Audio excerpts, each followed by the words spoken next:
ada rumah ni tak suka buat kerja pun. Tapi semua tak nak mengaku. Arif tahu. Sebenarnya, Mama tu tak suka masak. Sebab dia takut kena komen dengan Toma.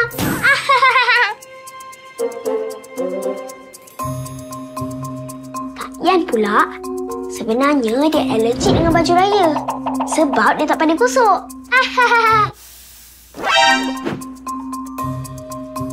Sebenarnya, Pak Su ni dia cacah je.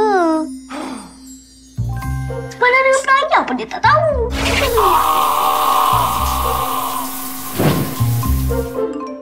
Yang ni pula maklum. Sebenarnya, Arif rasa maklum ni dia berlaku busy je. Nanti tak adalah orang nak tanya dia. Sikit lagi ke?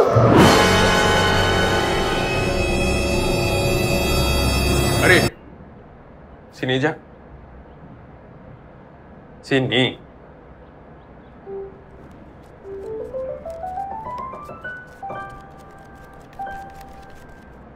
Arif, kenapa cakap macam ni pasal dia orang?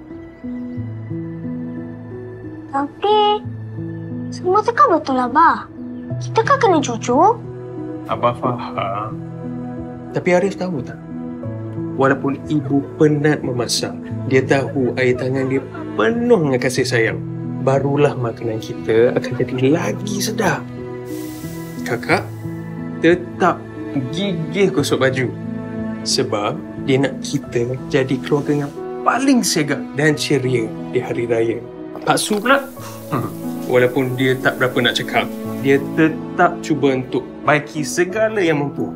Sebab kita kena saling bantu-membantu. Barulah keluarga jadi bahagia. Dan kalau kita tersalah cakap, nak cakap apa? Minta maaf lah, ya. Lah, terima kasih lah. Udah kuih tak kita orang semua. Kenalah minta maaf. Sebab dioranglah raya kita selalu seronok dan meriah.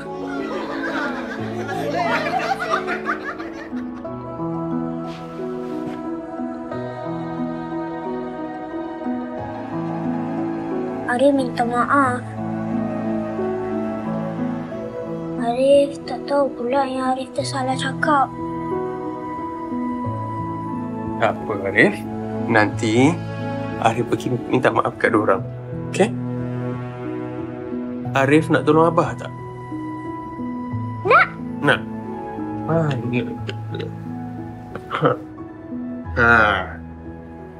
Pergi. Siapkan Momo untuk beraya. Pergi cari Momo.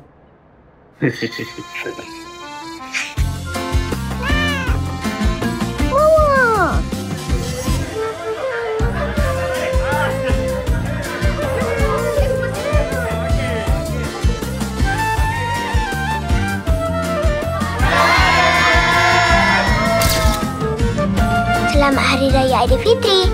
Maafkan Arif ya sebab jujur sangat.